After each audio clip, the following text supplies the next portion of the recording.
Good evening, everyone. Welcome to the October 2020 virtual edition of the monthly meeting of the Minnesota Woodworkers Guild. I'm Ed Noy, the president, and online we have 45 other folk at the moment. Please mute yourself. Very good. We are recording this meeting as we have been lately. Board members who have joined, I see Bob Krabby is coming in here. Roger Christofferson, our newest board member, is just joining. Mike Nesnadal, our treasurer, is online. I saw him come in. Please mute yourself when you come in if you are not muted. Okay, can you hear me? Am I muted or unmuted? You are unmuted at the moment, Mike. Okay, good. That was Mike Nesnadal, our treasurer. If there are any other board members on here, I apologize. I just haven't seen you come on. So yeah, everybody please stay on mute. If you have a question for the presenter, please use the chat feature of Zoom. We will be monitoring that, and we will break in and either ask your question or invite you to go on to unmute, and you can ask the question yourself. Before the meeting actually starts at 7, at the end of our business meeting, I'd like to give all of our participants the opportunity to share with the members present, what's on your bench. And if you have something you'd like to share, please send a text message to all and say, this is so-and-so. I would like to take a few minutes to share what I have on my bench. And we'll make room for that there at the end. I see a lot of names coming in here that I have no recognition of, and I think that's absolutely great. That's one thing we've noticed with these virtual meetings, which we would rather meet in person, but at least these virtual meetings have given a lot of people an opportunity to attend our meetings who normally wouldn't, especially those who live outside the metro area. And even for those who live in the metro area, personally, I'm glad I'm not driving in this stuff tonight. Whoops, there we go. All right. Of course, one of the things that keeps the guild going is our sponsors. They help us a lot when we set up our special events, which unfortunately we haven't been able to do this year. But we do have a lot of them lined up for 2021 to support the Northern Woods and the fall seminar and our second annual tool swap that will be coming up in September of next year. So please support them. We've been keeping in touch with them through our sponsor liaison, George Lucas, and he reports that even through this pandemic, most of our sponsors have been doing fairly well because people are staying in and they need things to do. So they're buying materials and tools. I did mention the tool swap.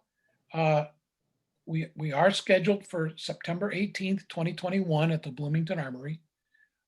The committee will be meeting in January to assess the status of the pandemic and make any adjustments that they think might be necessary. So we'll keep you posted on that. Same thing holds for the Northern Woods.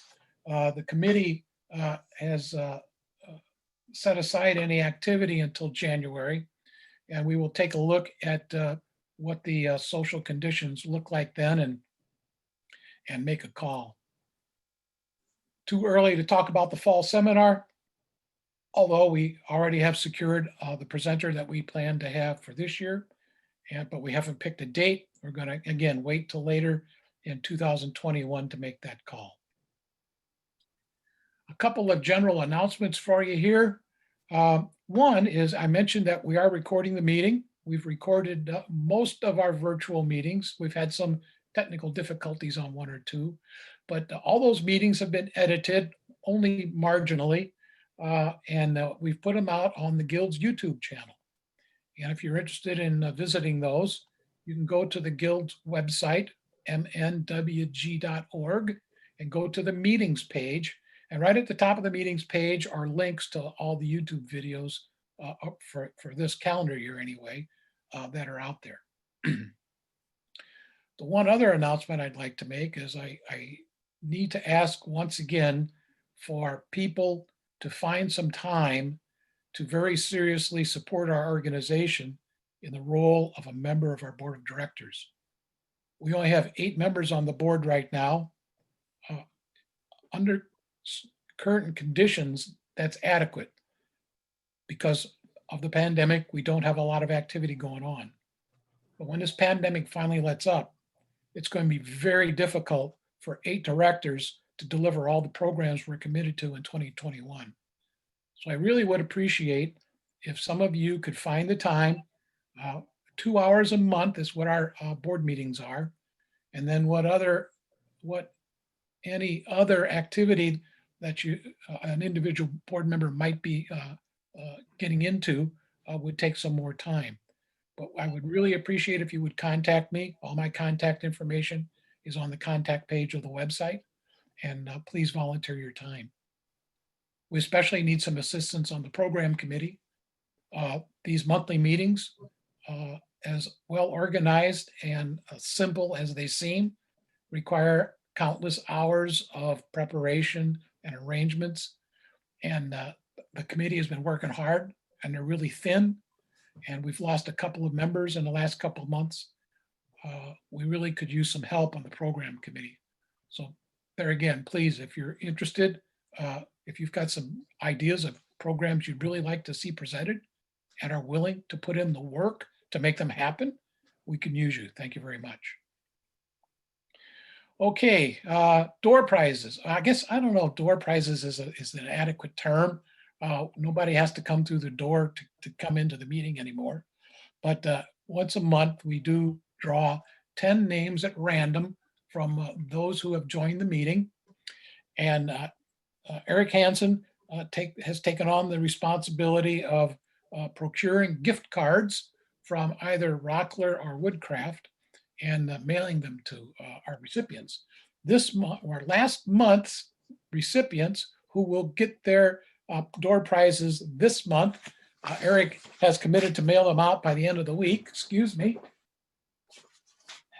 Got to get that list of people who they are. So those folks who are getting a $25 gift card from Rockler include Bill Sidlow, David Soderstrom, Dale Holland, Seth Downs, Brian Henderson, Gary Schmidt, Charlie Kosorik, Patrick Ahern, Stu Fox, and Bradley Hudson. So those will be coming to your address of record late this week or early next week. Okay, I mentioned that about people who wanted to share something from their bench. Let's see. Mike Nestendal says he has something. Ken Simon has something he wants to talk about. Al Frank. Oh, Al Frank just wanted to know, and he's got a chat out there anybody can read. If anybody knows if David Mark's studio was affected by the California fires. So Mike Nestendal, if you want to participate, why don't you jump in? Although we have no video from you. Yeah, if you could explain, there was a video button at the bottom, and I don't know where it is anymore. Can you hear me? Yeah, we can hear you. I certainly don't know where your button is either. So how do I get the video button back? When I joined in, it had a video option that had a line through it, like no video, and I assume I can toggle that. But now I just see all the dots at the bottom where I can scroll through and look at everybody. Okay. Anybody know how to get the video turned on? Mike, can you wiggle your mouse in the lower left-hand corner? See if it pops up there. Sorry, say that again? Move your mouse to the lower left-hand corner. I'm on my phone. Go ahead and click in the center. Click in the center and your video feed should be able to pop up. There we go. That worked. Okay, so that went on. So can you see me now? No. I do not know how to turn the phone around, so I will just point to it. Hopefully you can see. So this is my new shop. It's a mess. So Your video's not coming through. it's not coming through? Yeah, I'm seeing it. Oh, okay, it's not coming through here. Maybe Go there's ahead, a Mike. lag. I'll go over the slower. Okay. So some people know I moved into a new house, and the last thing I need in a new house with all the boxes and crap laying around is more furniture. So I put a pause on the furniture build, and I'm working on my shop. So I've built that cabinet over there as a first set. I got to fill the rest of this. But I decided I'm going to start guitars. My son is learning to play the guitar, so I've got this figured maple and African mahogany. I bought this template set online. So this is obviously for the top. And this is for carving using a router. It's a series of template guides, right? So what I built, so I'm going to set this aside. And so you set these in series 1 through 7 on the top, and then you carve it with a router from above using the template. So you start with the smallest one. So you can imagine as you get to the biggest one, you've got a lot of this carved out, and you can't rest the router on here. So you need a pin router from above. So I built this. Can you see this okay? Yes. Right, so I built this kind of router sled, stationary pin router sled. So it has 4 heavy-duty drawer guides, which are a pain to align, by the way. 2 would have been smarter, but I really wanted it beefy. So this whole thing can slide up. And it has, I don't know if you can see under there, it has a stop that I set with this screw. So I can set the height of the router with that stop. And so now if I can carefully set this over here, I can plug this in real quick. Shop safety. Got my headphones on so I can't hear you. So then I can just, sorry about that.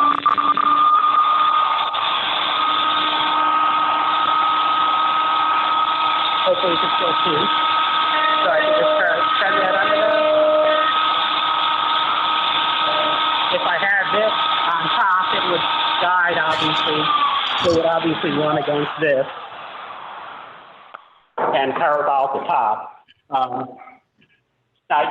I use the beefier router. A lot of these that you might see online, maybe we'll use these smaller laminate routers.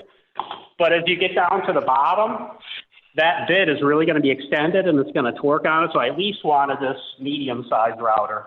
So it's a little overbuilt intentionally, but we'll see how that goes. So that's what I'll be doing here for a while, that and getting the shop together. So that's what I got, Ed. Thanks, Mike. I see the problem. You've signed in under 2 different accounts, and one was showing video and the other one wasn't. Oh, okay. All right, let's see. Who else had something to show here?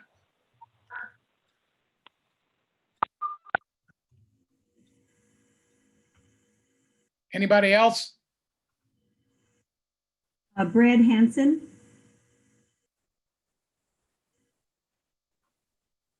Ken Simon, you said you had something you wanted to share? Yeah, what I wanted to share was I have a bad motor starting capacitor on my lathe motor. And I'm wondering if anybody knows a good electrical motor repair shop where I could pick up a new capacitor. There's one in Buffalo if you want to come this far. Well, farther east, the better for me.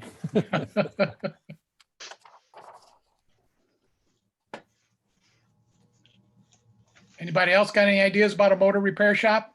Have you tried Googling it? I have. I found 2, both in Minneapolis, and if I could get a personal recommendation, that would have just been a little bit better. Yeah, well, All right, I'll figure it out. Been okay. around for about 40 years, and I picked up some brushes to repair a 45-year-old motor. And like I say, it's been there 40 years, so they've had about everything, and they know old stuff probably even better than the new stuff. It's Elroy Electric Service, I believe. Elroy Electric Service. Okay, and where are they located? Oh, About- they're south across the river, not too far off 35. So Minneapolis or St. Paul? Be St. Paul. Okay, And it's a shop in the back of his house, and you think, what kind of place is this? But Oh, it's one of those fun places to go into. They're the best kind. Yep. okay, very good. Thank you. Okay, This is All right. Brad Hand. I have some things to show. Brad Hanson, yeah. Okay. Hi, this is Brad Hanson. I'm actually down in Rochester. Since we're talking about guitars, I have this here, which is not a guitar, but it's a ukulele that I built. It's modeled after Fender Stratocaster. It's a full electric ukulele. It has the pickup, which I wound myself. I did this all on my CNC, designed it, cut out all the pieces, the body, the neck is a different piece. Position the frets with the CNC. You get a special bit that goes down to 20 thousandths to make the fret grooves. So it's a real thing. And then I also made a banjo on the CNC. So this is the banjo. Similar, you use basically an 8-inch drum head here. The ring, or that's called the pot for the banjo, is all segmented pieces I glued together from the CNC, and made this inlay on the head here, and also positioned all the fret markers with the CNC. So that's what I got. Very interesting. Well, good. Thank you, folks, for sharing your stuff. I'm glad to see everybody's been keeping themselves busy here during the pandemic and productive. We do have a special program tonight, and it's long distance. Again, one of these side benefits of having virtual monthly meetings. And Amelia Kennedy is responsible for this program. So Amelia, why don't you take it over and introduce the program, please? Thanks, Ed. So tonight we have Jeff Behnke from Altura Furniture speaking with us. And Altura Furniture is a really interesting company. It was founded in New York City in 1983, and the company now operates a state-of-the-art workshop in Portland, Oregon. Portland is renowned for its creative design culture and appreciation of skilled craft. And the climate is where high design converges with the great outdoors. It's ideologically well suited for Altura's approach to the art of furniture making. Altura's founding partners and prominent staff of experienced furniture makers innate satisfaction of designing and manufacturing products in the company's design build environment. Draws inspiration from the everyday, whether it be the gesture of a period style, a graceful curve in nature, discovery during the manufacturing process. He forms an idea in his mind and places hands to wood to bring that vision into the first edition. He holds a BFA in Woodworking and Furniture Design from the School for American Craftsmen at Rochester Institute of Technology. He apprenticed with renowned sculptor and furniture artist Wendell Castle. And moving to New York City in 1983, Behnke founded Altura Studios, a boutique cabinet and furniture making shop. So please welcome Jeff to our meeting as he shares his experiences running his fine furniture business and designing beautiful furniture. So I will mute, and Jeff, you can unmute.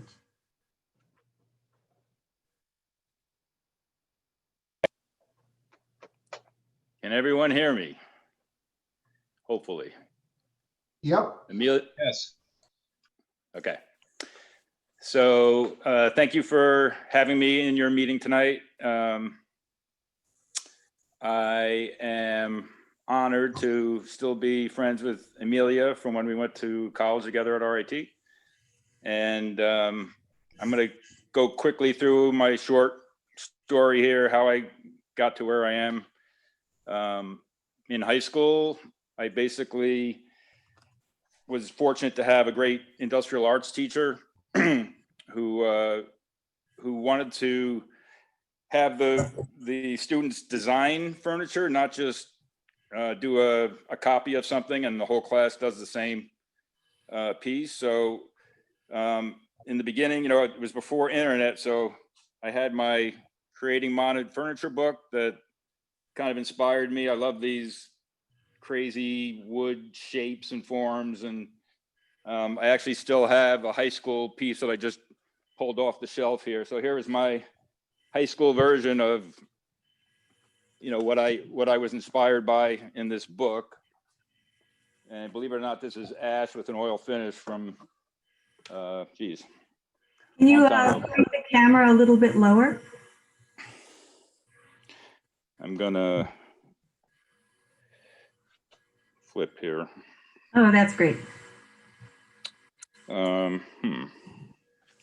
Unfortunately, I can't see what I'm looking at, and back then I was even a little bit creative. I decided to put a glass bottom in the drawer. I'm not sure exactly what purpose it had, but Jeff, now we're looking up at your ceiling. So switch it back.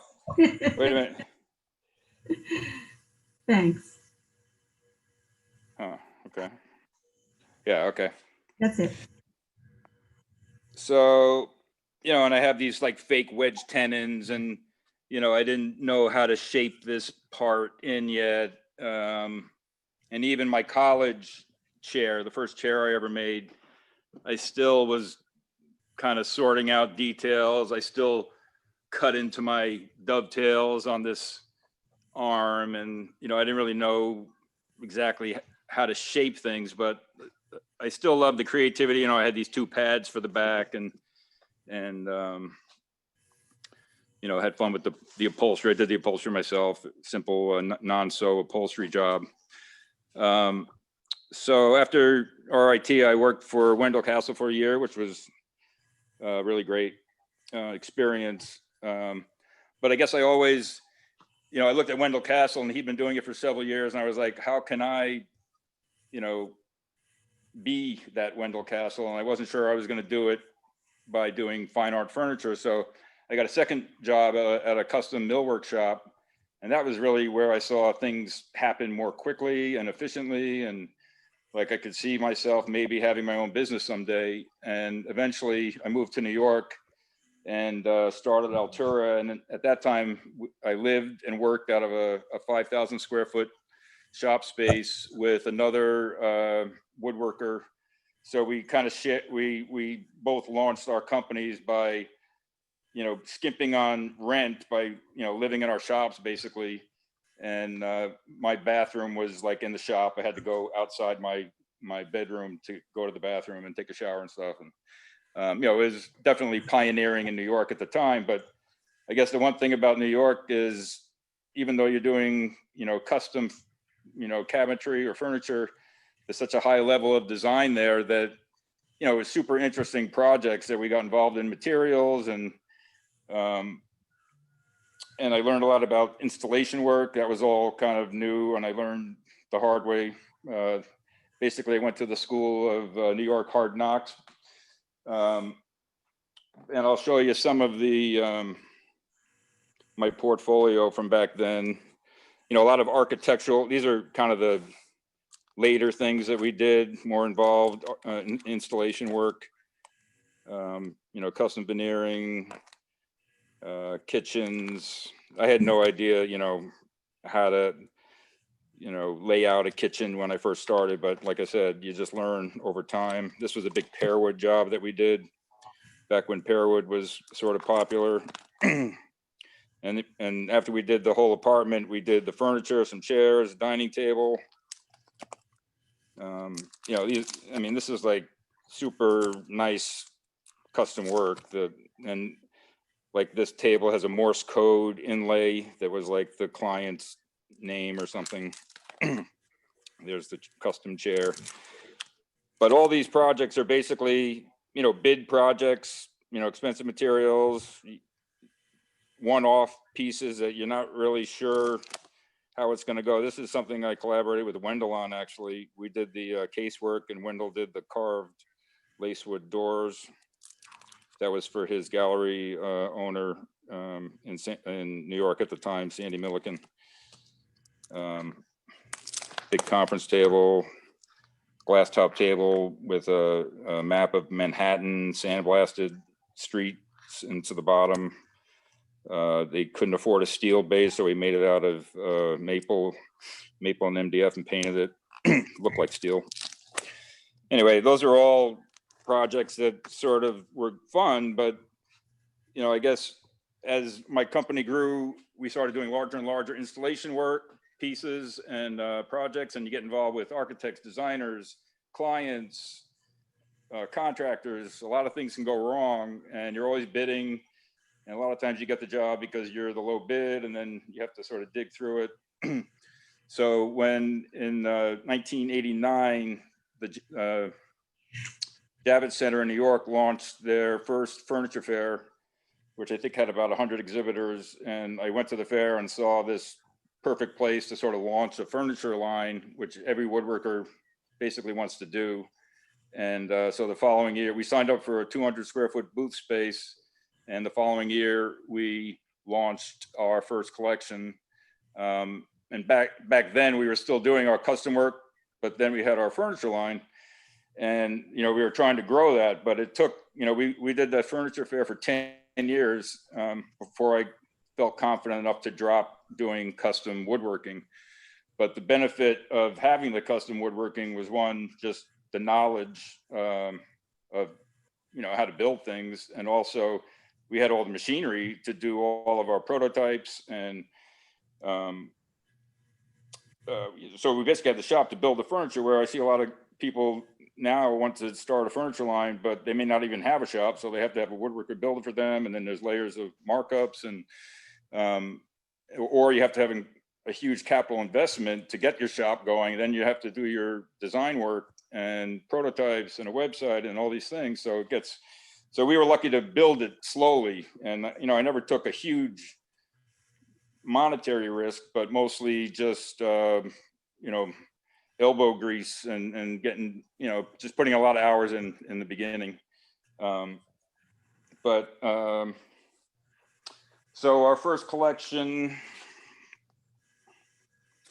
was basically sort of a takeoff on, what we saw us doing for architects and designers in New York. They were sort of a little bit classically inspired pieces with exotic woods and combined with hardwoods. So this was the 246 collection. So we did a lot of Anna Gray, bird's eye maple, this two-tone finish, which is now coming back again, but went away for quite a while. This was maple and Anna Gray. So the one interesting thing about doing the furniture line is, so we came up with, let's do a furniture line offer all different sizes of pieces, types of pieces, the ability to do two different woods, different hardware, different inlay patterns. So we had sort of a customizable, limited production furniture line, basically. So this is a customization of a desk by making the drawers shorter, had a file drawer underneath it. I was going to say the maple and Anna Gray desk, like I would have never combined those two words, but somebody specified those, and I was like, wow, that's a really nice combination. So you can learn a lot. I still learn a lot every day, which is sometimes painful and sometimes really great. So these are the initial pieces. Our second line was the Mustang line, which is basically a very streamlined, more modern, but still had the little bit of transitional flair with the legs. But the idea on this was a very simple top that had a veneer, like a 2-ply veneer edge, and a built-up, built-up edge, so it looks like a 2-inch thick top, but it's hollow underneath. And we use a metal plate to attach the legs, so it was super strong. And that was a super successful line. We actually discontinued it in the last 5 years, just because we have so many new things, and people always want new things. We had a metal crossbar.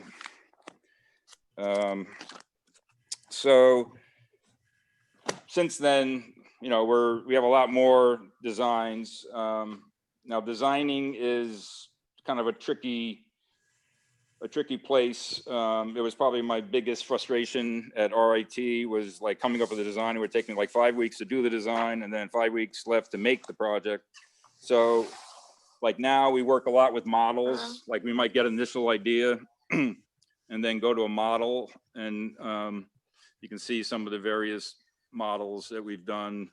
And from here, and this is all, I like doing them just in MDF, different thicknesses, you know, try to get the scale right. This particular table has a expansion feature, which I can't show as well with my little system here, but it expands, and the legs,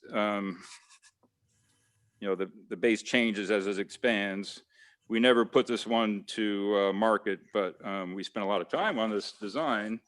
We even made a full scale. Here's a different version. We did a full scale model of this, and we just decided it was a little bit too complicated and maybe a little bit too not as flexible as some of our other pieces, as far as like how you do a round version. And so there's a bed that we did in the model form, and then eventually everybody wants in the design world a tear sheet to sell the bed. And then, you know, we initially came up with a night table, very simple 3-drawer night table. But then one of our showrooms suggested doing this version, which it didn't follow our particular, our initial design very well, but you know, sometimes the showrooms know best. So here it is. And it became one of our best-selling night tables. So the part I'm kind of skipping over here that I'm realizing is, so I made a choice, you know, doing the furniture fair, we made the choice to work with the design industry as far as our client goes. So we're not selling directly to clients. We're selling through our showrooms to a designer who's selling to a client. And unfortunately, that means another set of markups. But what it means for us is the designer is hired by somebody that's usually pretty wealthy, and therefore, you know, we get a good price for our furniture. And it's not like the starving artist thing that I always heard about, you know, especially in high school. Like, people tell me, why do you want to go into woodworking? You know, it's not a great profession. And luckily, woodworking kind of became popular from that point on in the US for sure. So anyway, we work with designers, and so basically, you know, at RIT, we kind of had all that oiled furniture and you know, multi-woods and maybe more whimsical pieces, but now we're talking about refining things a little bit. And I think that's the biggest thing I learned, you know, working with design. So your piece isn't like the main piece in a space, it's just a complementary piece to a lot of other pieces. And then, you know, so you're working with finishes, like this is our silver walnut finish with a dark, whoop. Let's see if I can do this.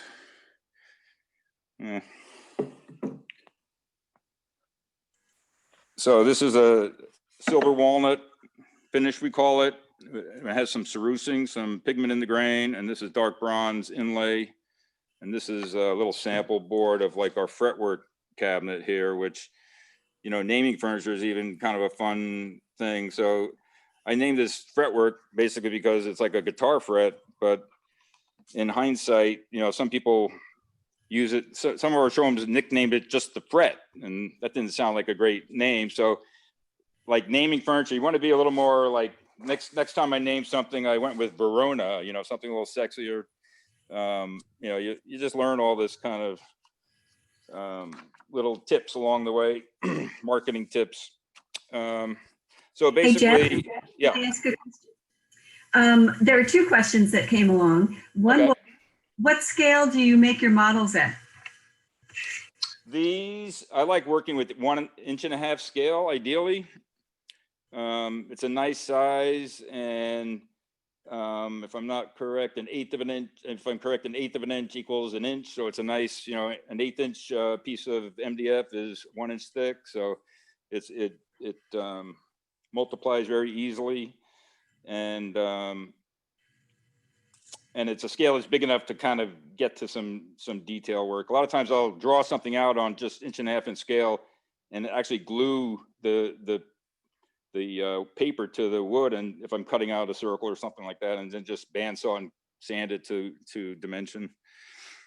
And then I just hold and glue these models together. They're not hot glued. It's just white glue with just a little pressure initially, and then maybe let it sit for a little while. Does that answer that? Yeah, yeah. Do you use your models with clients, or is it really just for you to understand how to build it and how to develop it? Both. Like in this case, this was a table that we quoted for a client in New York, and they wanted to have something that a 48-inch diameter table with 3 24-inch leaves, which is kind of pushing the limits of table slides. And these are just my fake slides here, so the appearance doesn't look right. But so they had a room that they wanted to have 2 like tables by a bench, and then they wanted their main dining table over here with 4 people. But they also sometimes have tea with their friends, so then they would come over here and just have tea, little chair here, chair there. But then they might have like a parent night where the parents come, and then they can sit, if you put the leaves in, which I seem to have lost on the way down here, but so that they could sit maybe 8 people around there, and the kids could be over here. But then they also wanted to be able to put these side tables inside and use them as well. So they're going to drop in through the top like that and turn. And then there's 2 more leaves that go in here. So it ends up being, I can't even remember now, 8 plus 4, 12 feet long with all those pieces. And we haven't started this yet. We're just about to start building this table. And the only way we sold this was with this model, basically. So that's a good example of how the model can. And then also the models are great for showing our showrooms and getting some feedback, because it's a little, you could also do this in modeling in a 3D program. So I don't draw on the computer, so I'm kind of like a little embarrassed. So if I can put a model together, and then we have our drafts woman do the drafting, putting that all together, because eventually we have to draw it. These are some of her drawings that we use to build from. She works in Inventor in AutoCAD, which that was where her expertise was, and so we decided to go with that program. And it works really well. You can do really detailed drawings. I know SolidWorks is also a very popular, and probably more popular in the college level. So okay. I think there were a couple more questions. Okay. Let's see. We'll walk around a little bit. Show People some asked scenery. about 3D printing, so that connects with the use of the computer. So do you do any 3D printing of the models that your draftsperson makes? We do not. Okay. We do not. So any CNC work we subcontract out. And we do have a second shop that manufactures for us in Rochester, New York, and he has a CNC. So our problem really is space. Like, we just don't have space for, like, this machine room, as you all know, is basically 20% of a project. So one thing we've always done is have our machine room separate than our bench area. So in here, 20% of the project, and then everything else is in the other room. And honestly, it's like, this room can get really crowded some days, or there could be nobody in here some days. But the reason why we do it is just so it's quieter in the bench room, and the dust collection is in the machine room, and the noise is in the machine room. But that's just the way we work. Is there more questions, or should I? I do have more questions. Okay. So jumping around a little bit, but then you can get back on track. Okay. Let's see. Are most of your clients specifying the wood variety Or do they give the kind of direction that's, I want a light wood versus a dark wood versus reddish? How did they call that out for you? Well, the designer is really the one who's making the wood finish decisions, and they're really sure of what they want usually. So we offer 32 different 5 different wood species, 32 different finishes. And people still will ask for a custom finish, which we will do. This is our full, catalog, current catalog, which is basically, they're kind of going away, to be honest, but we've got so many tear sheets that we've printed, it's kind of ridiculous, but because everything's basically online now. Only some of the firms will ask for a catalog for their library now. So 5 different wood species. Walnut is still the most popular species by far. The thing about what we do with walnut is, like if you told me when I went to RIT that we were going to bleach walnut, I would probably think you were nuts. Or if we were going to stain it dark, that would be kind of a sin. But this is basically, when the wood tones went dark, we basically had to jump on board. We hesitated for several years to do stain finishes because they're, as you may all know, they're kind of labor intensive and they're kind of hard to do. And so we resisted it. We were still showing maple and cherry at the furniture fair, and everybody around us had like these dark finishes. And finally we're like, okay, I think we need to make a switch. And I'd say half of what we do is stain now. So this is dark walnut, we call it. That is a 2-part stained walnut, and like you could do this on, I don't know, cherry or beech, but it just doesn't look the same, to be honest. So since we're using so much walnut, the way we get around it is we'll use things, and here's bleached walnut. So this is a table that we build that is basically finished and then assembled. And here's our step sample of bleached walnut. So here's our natural walnut. First coat of bleach, second coat of bleach, stain, seal, and then we always have to use a little toner to pull things together. But that's like kind of and then we'll even do ebonized walnut, which really seems like a crazy idea, but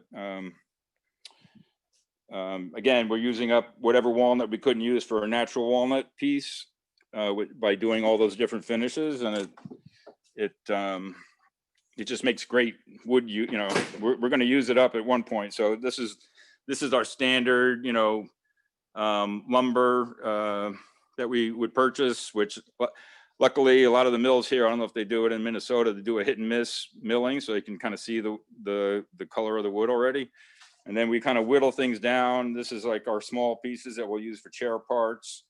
And then also chair parts up here. And then anything, smaller than a chair leg or a chair stretcher ends up in our little firewood boxes that we then bring home and burn at home. So we try to use every bit of the wood. Amelia was saying I should show you some of these giant slabs we have.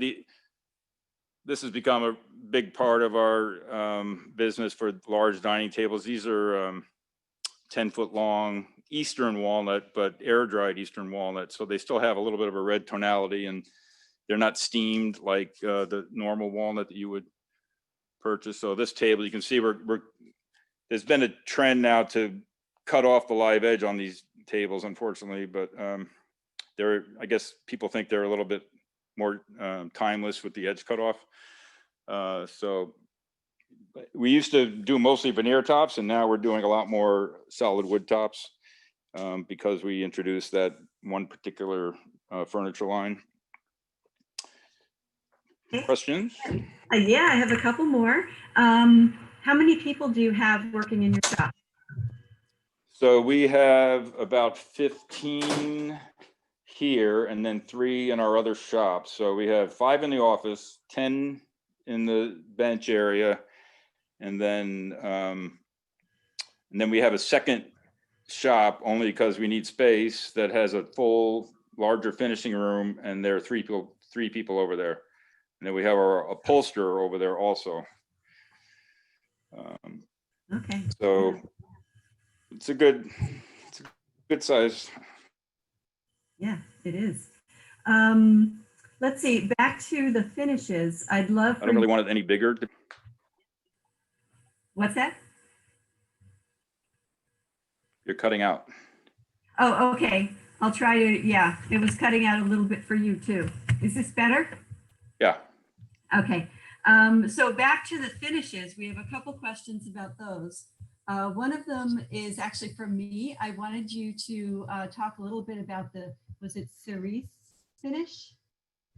So that's one question. The second one is, do you have any finish preferences? What do you like to put out there most in the world? I totally lost you. Oh, sorry. Okay, I'm going to try it again. Okay. So the first question is about the finished, I think you called it cerise or cerisi? Ceruse. Ceruse. So I'm curious about that. I've never heard of that. And the second question is, do you have a finish preference? What kind of, for you personally, what do you like the best? And then and then someone asked, how do you bleach the walnut? Is there a chemical process? Is the, how do you do that? It's a 2-part bleach. You mix A and B together, brush it on, let it dry, do your second coat the next day, let that dry. Then I believe we neutralize it, or it's supposed to be self-neutralizing. We have had some minor reaction problems. So mostly we're spraying finishes. We're not doing any oiled finishes. I've played around with Rubio a little bit this year for my personal work, but everything we do is basically sprayed. So then you're supposed to wait, I believe, 72 hours on the bleached pieces in order to do your first sealing coat or stain and sealing coats. And we found the longer if you could do it on a Friday, then you can work on it by Tuesday. Mm-hmm. But it's normal. I'm trying to find my bleach kit here. There's a few different companies that we've used, but I think it's Woodcoat is one. But it's basic woodworkers. I mean, some people, I think you can even use this regular household bleach, but this is specially formulated for woodworking, what we're using. So here's some pieces in the finishing room, dark walnut. The other thing we're using, we have a sprayer that it basically mixes catalyst with the material as we're spraying it. And that's super nice because like catalyzed finishes are a lot harder. So we're spraying a conversion varnish, and instead of mixing and then having a 24-hour pot life and having to throw things away, this mixes as we're spraying, and we don't have to do any of that, manual mixing and trying to use up every last drop, every time we finish something. These are some little inside out, we started using the pocket hole machine for a lot of this. It's not the most beautiful joinery, but it's super strong and fast, and it's pretty much underneath, and pencil drawers hide it. This is a writing desk. We also put adjustable feet on every piece that we make. That's just like a little detail that we do. My favorite finish, I did I'm building a house, and the whole thing was done with in regular plain sliced oak, but we did a special finish that matched the floor, something like this, a very non-yellowy oak, and it's all water based. So my wife is kind of picky and drove me to this finish, which took a while to figure out. But basically, it's if anybody knows anything about Bona, it's a Bona finish that I sprayed with our just cup guns here, and I also sprayed a green stain on the oak a very light dye stain to take the warmth out of it and make it more sandy colored. But natural walnut's hard to beat as a finish. This is an example of our the CNC product that we do, where we've kind of made our own door panel out of 3/16 solid on each side with an edge band and a Baltic birch core, and then we'll veneer the edges on that so you can't tell exactly how we made it, and then we route through 3/4 of the way through that 3/16, and we leave like a slight vertical texture, and then when you apply the finish, it'll either be slightly light and dark, or then we do this other process where there's the glaze finish, and it's more contrasty, and we basically spray a glaze over this whole door and then wipe it off this the raised part, and it stays in the groove. So it's kind of an interesting technique that we developed with our ML Campbell rep. And then Amelia, you were asking about cerusing. It's basically one of our showrooms, D'Souza Hughes in California, were the one who got us into that. And it's basically, after sanding, you basically take a wire brush and brush with the grain, not super hard, but just enough to dig out the soft grain.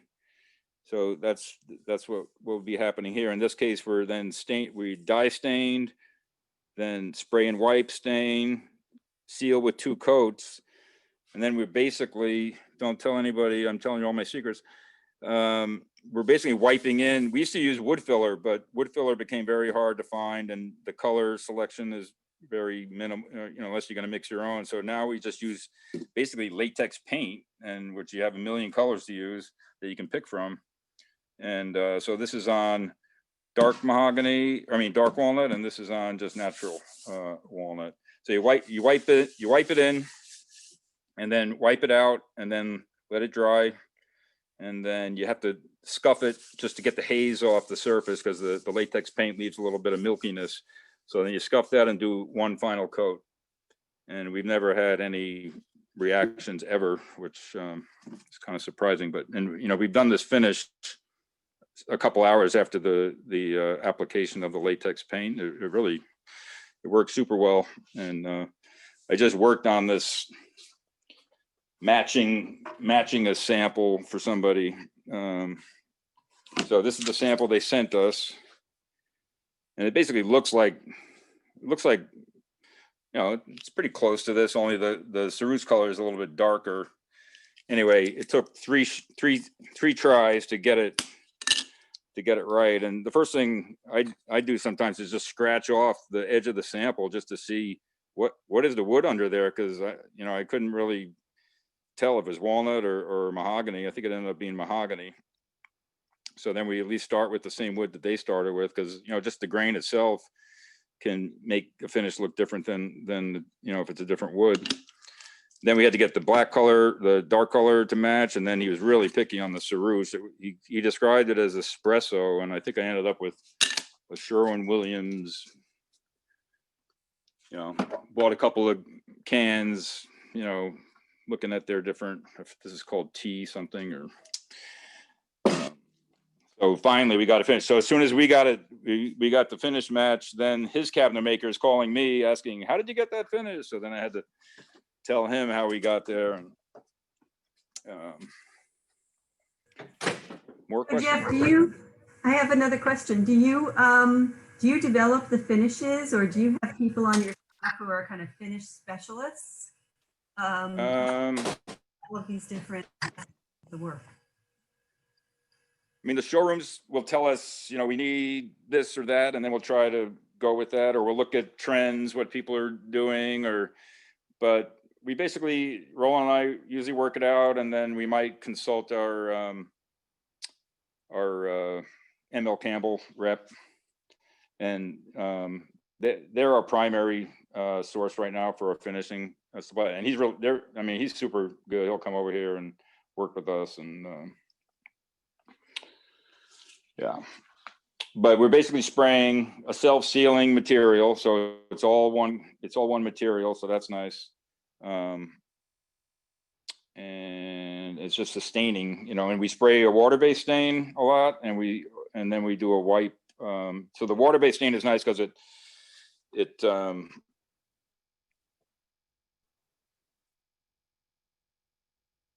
gets the wood super dark quick, whereas looking at the ceiling again. It gets the wood down to like a closer, because the oil stain can only go so far in its capacity to like to get wood dark. So the water stain gets us close, and then the oil stain gives us the depth and more interesting grain. I don't have a piece of this is the dye stain here.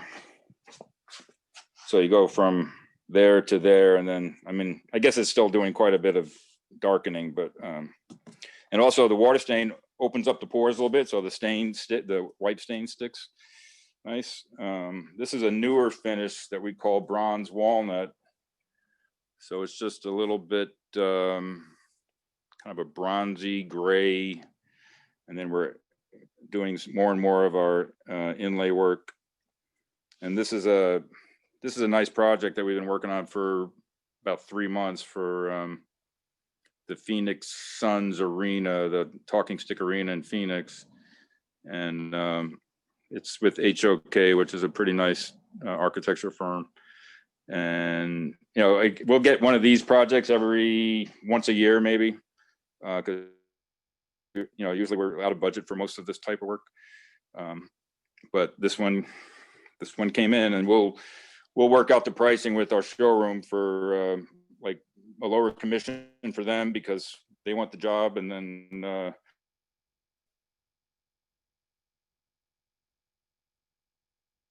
it's starting to break up a little bit. So I just looked at the time, and we've used a lot of your time. Oh. we went a bit over, so thank you very much. I think there was one question about your spray room, and I assume it's a separate space, and how do you vent and exhaust the area? It's a legal spray booth. So there are all kinds of requirements that you have to meet. We're just going to be doing like an 8-foot table would be the biggest table we'd ever do, but we've been doing a lot bigger tables. So this is, I think, a 12 by 10 high. It's a custom booth, and it has a hot, a heated return air. So that's our return air. Which has got filters around it, and then we vent to the roof. We're a single. Well, this side of the building, single story. There's our vent. We have it, these lights on the side are really nice to see finish as you're applying it. We've got changes of filters fairly frequently, really. But, it's what do you call it? Powder, I forget the terminology, but it's not our building is not sprinklered. We kind of got around sprinkling. So this is a powder system for the fire prevention. Okay. Any follow-up questions on that spray area? And our other shop has twice as big a booth and twice as much space. We're really, like I said, kind of tight in our space here. So the other thing I'll just mention is like each person has their own little bench area. And we've got it kind of outfitted with different screws and things that they would use over the course of the day. So it's sort of efficient. So 2 guys share one of those stations. And then over here, we've got, our whole hardware store basically, which over the years, we basically have, we don't ever go to the hardware store. We either buy online or It's amazing what you can come up with Amazon sometimes, but halfway we buy a lot from, and some other clean sport.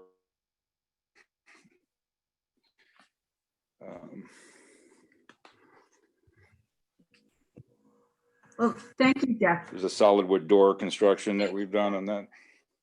Oh, yeah. Yeah. Well, I could probably go on all night, but I don't want to keep you forever. So we really appreciate this. Thanks so much. Anything else? This custom door, the doors are so big, we ended up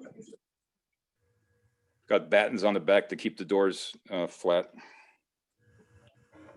Tweak Is that there. a door to a room or is that a cabinet door? Cabinet door, here's the cabinet. Unfortunately, we're about to ship it, but you know, it comes, this is our standard, which is like 32 inches high, 8 feet long or 7 feet long. This is 9 feet or 8 feet long and 48 inches high. And it's going to house a safe, a refrigerator, and some storage. It's got custom handles.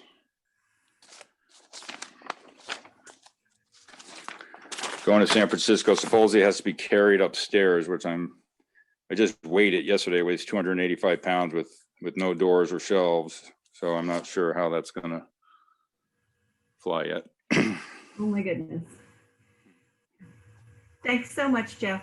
We really, really appreciate this.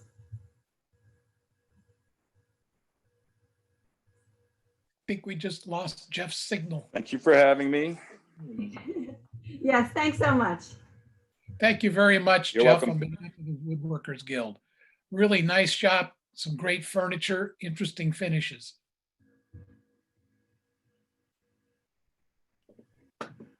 All right, that concludes tonight's program. Does anybody have anything that they want to add, or? I do, as a matter of fact, Ed, this is Eric Hanson. I wanted to take 2 seconds and talk about our November meeting, which is all about wooden toys. And we're going to have 3 speakers. Jim Barthel, who's the president of TLC Toys in Minnesota. That's a 503c organization that makes toys for children that are underprivileged children, disadvantaged children. And the group that he has of volunteers makes in excess of 20,000 toys a year. We're going to hear about that. Then we're going to jump out to, I think the East Coast is first, to the Carolinas, where there's another Woodworkers Guild out there. They make toys, not quite at the same scale, the same quantity, but they go to 14 different charitable organizations, plus fire and police departments for children that need toys in stressful situations. And then we'll bounce out to San Diego, to the San Diego Fine Woodworking Association. They've had a long-running toy program for wooden toys, and an interesting presentation there. They also have published a book about 15 or 20 toys that they make with full dimensions, directions, drawings, instructions, and hints and tips on how you can make these toys. And those books will be our door prize for the meeting in the month of November, or screen prize, or whatever we end up calling it. Very good. Yeah. Eric has done a really exceptional job setting up what sounds like it's going to be a really terrific program. And it'll be just in time for some of you to get your woodworking skills and gear and make some Christmas toys. All right. With that, we're going to close this edition of the Minnesota Woodworkers Guild monthly meeting. Everyone out there, stay safe. Don't get yourself a heart attack trying to shovel this heavy, wet stuff. Just let it melt. Good night, everyone. Thanks a lot, Ed. Amelia, it's Roger. Ted and all of the executive committee for keeping Woodworkers Guild alive during this challenging time. Thank you so much. Thanks, everybody. You're welcome. Good night.